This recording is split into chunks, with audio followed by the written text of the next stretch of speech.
So let's move on to talking about his tone.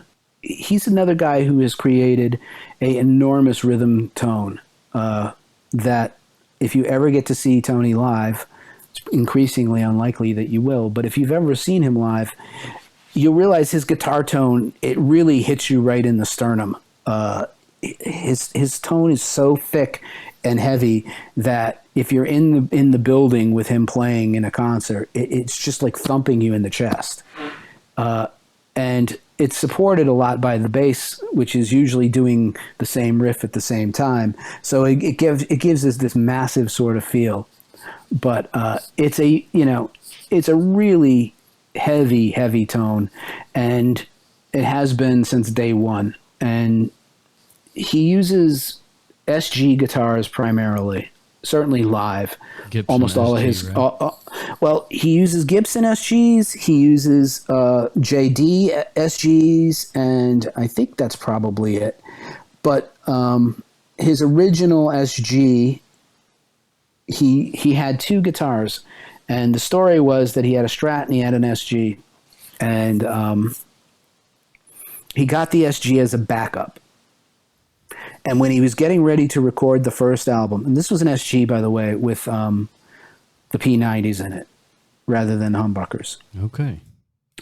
And the story was when he went to record the first Black Sabbath album, something went wrong with the Strat's electronics, and he couldn't get them working in the studio, or it was noisy, or it was cutting out, or whatever. And it was the first time he really picked up the SG in earnest and used it. And again, you talk about a happy accident. What would the first Sabbath sound like with a Strat instead of an SG, and things that could have happened in music, right? And he created this sound that I think was probably way heavier and way nastier than anything that would have come out of his Strat.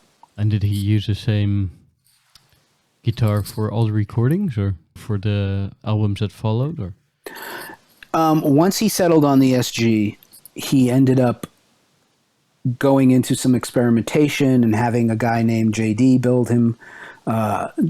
So there's a luthier in the UK named John Diggins, and he made Tony Iommi's famous, what's a beat up looking brown SG, which is a custom SG made for Tony. It was the first one with the cross inlays, I believe. And Tony Iommi was also an innovator in that he was the first guy who wanted 24 frets.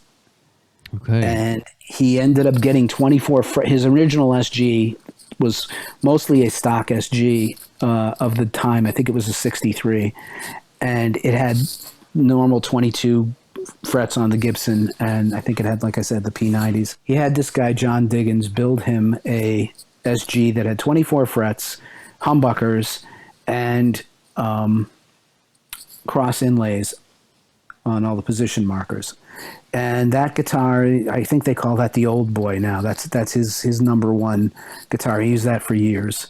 It's beat to crap. It looks like it's been through a fire, but that was, a big part of what he used for a lot of the time. This is my old guitar. I've had this for quite a long time. As you can see, it's been through the mill, well worn, but it's great. It was first made for me by JD, John Diggins. He used to work for me at one time, and then he became into to building guitars.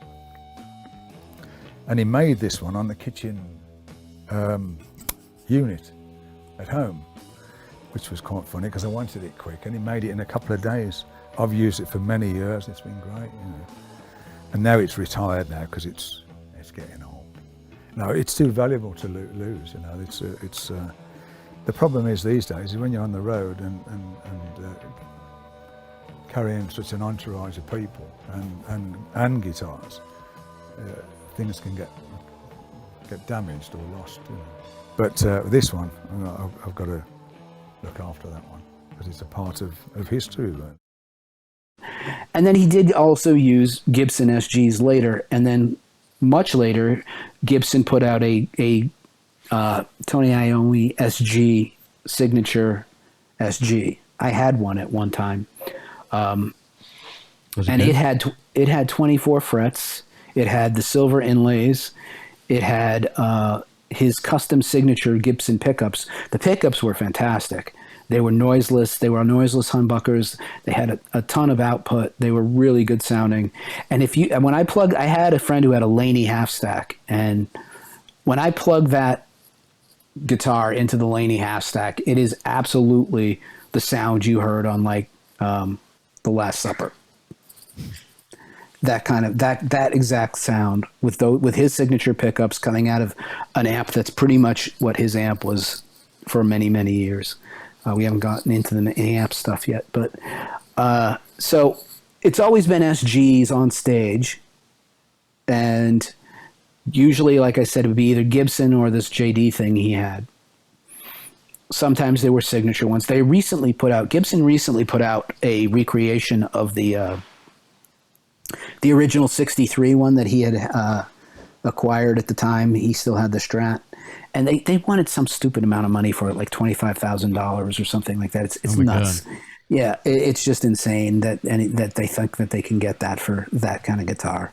But they put out a recreation of it because they've done that for a lot of people. But so he used those things mostly on stage. He also used them for recording, but he would also I know he was using on occasion Les Pauls for recording to thicken up the sound. He would pull out a Les Paul and thicken up the sound with it. But mostly his sound is the sound of an SG with very light strings on it, like eighths. And you can hear that in his piercing lead tone. There's a lot of treble in his lead tone. It's a very piercing, bright sounding lead tone. He's always been a guy who used EL34 amps, and for the most part, I'd say 90% of it was Laney amps. And that's another huge differentiator for Tony Iommi and a lot of other people, where everybody else was mostly using Marshalls. Tony, from very early on, you even see it in the clips from Paris in 1969. He's using Laney stacks.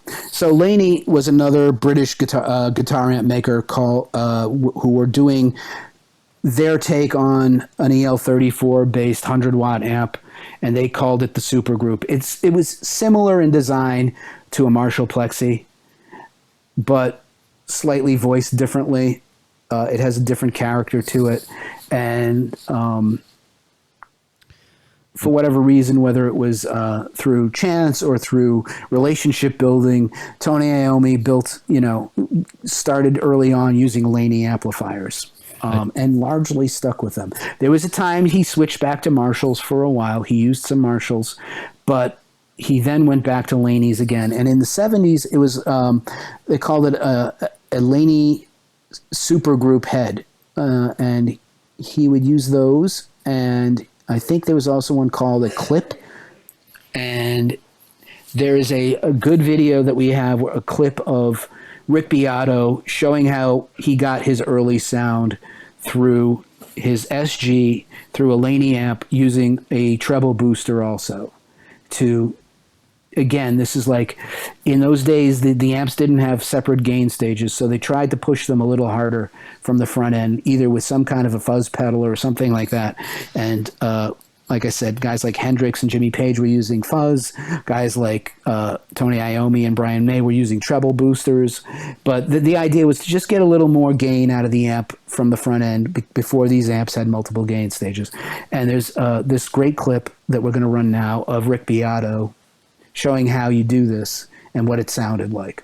The amp we're using, like I said, for today is a Laney Clip. This is a 100-watt head. It has partridge transformers in it.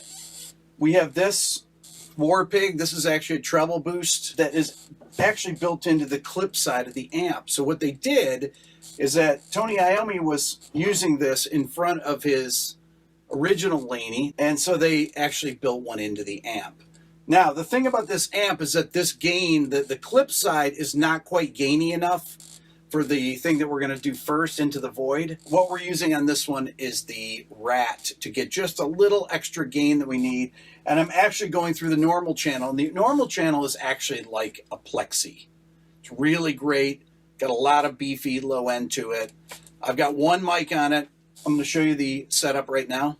The cabinet we're using today is a 1970 Laney 412 with 75 watt fanes, and we are miking it with a Shure SM57. The mic pre that we're recording into is a BAE 1032, which has a Neve 1073 mic pre and a Neve 1081 EQ.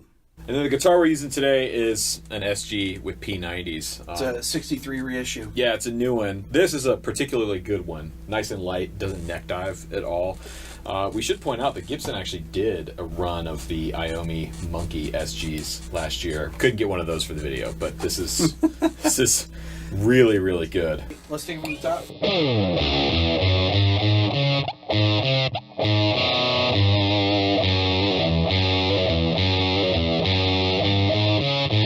For the double track, we're going to use the treble boost here, the Rangemaster. This has less gain than the other sound. We use the Rat to get that extra overdrive that we needed, the extra fuzz. There's also a mid-range thing that's happening in the record, like right around 1K. It almost sounds like a half-cocked wah. On the first track that we use the Rat with. Yeah, we're using the filter on the Rat to get them. We should point out that's a Keeley modded Rat. It's not stock. But this, I think, is right for the second track. Let's try it out.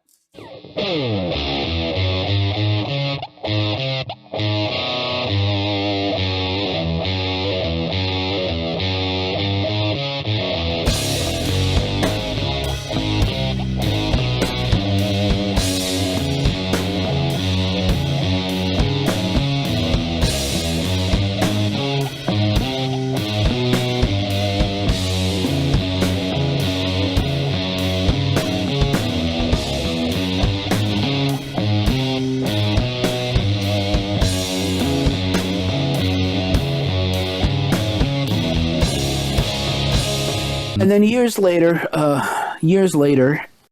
after he had gone back to Marshall for a while, he went back to Laney, and eventually he decided to have Laney build him a custom amp made to his own specifications. And he's been using those, I think, ever since. And I think it's called the TI 1000 or something like that. It's a Tony Iommi signature Laney amp. TI 100. Yeah.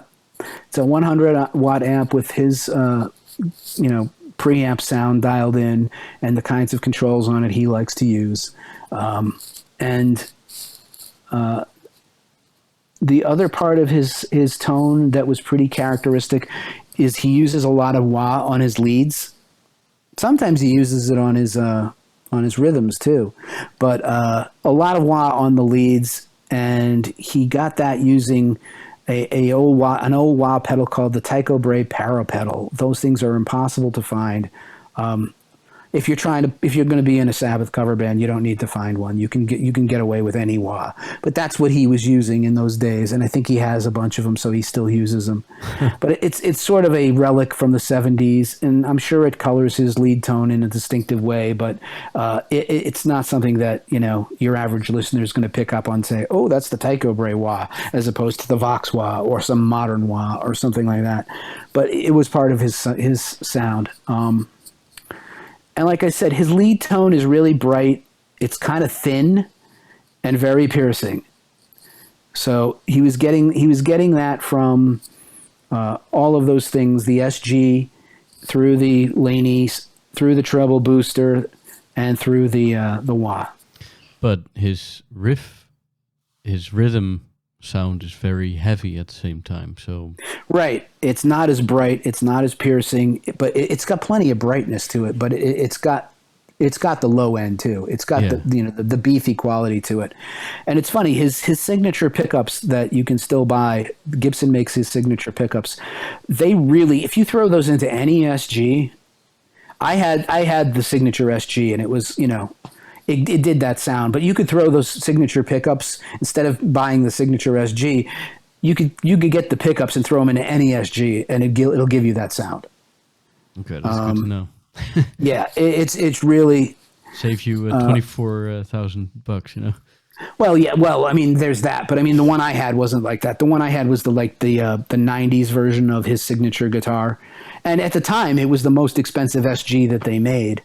And it was a custom shop SG, but I knew at the time when I was playing, and it's like you could throw these pickups in any SG, it would sound the same thing, Right. because everything else was cosmetic about it, really. But that's what we talked about Yeah. in the gear episode a while back. Yeah. So I mean, the only really difference was that his SG had 24 frets, and you're paying for the aesthetics of having sterling silver cross inlays, But if or whatever it was. Epiphone made one that was cheap. You could put the signature pickups in the Epiphone Iommi, and it would sound just as good. I think they did put those pickups in the Epiphone Iommi, and you wouldn't hear any difference. Okay. One question about the 24 fret. If you have 24 instead of 22, is the neck actually longer? Does the scale of the neck change, or do you just No, have... the fingerboard just extends a little further. Okay. Yeah. Yeah. I was just curious about that because I know that if the scale changes, that also affects sound in all kinds of ways. So. Right. No, it's still the Gibson scale. And I think the JD, is, as far as I know, is also the Gibson scale. Okay. But, he was doing things that later became very commonplace with guitar design. Like, other companies started putting out 24 fret guitars. Other string makers started putting out strings with eights, And, he, as I said, he was using that kind of thing because heavier strings would tear up his fingers. And, it was out of necessity.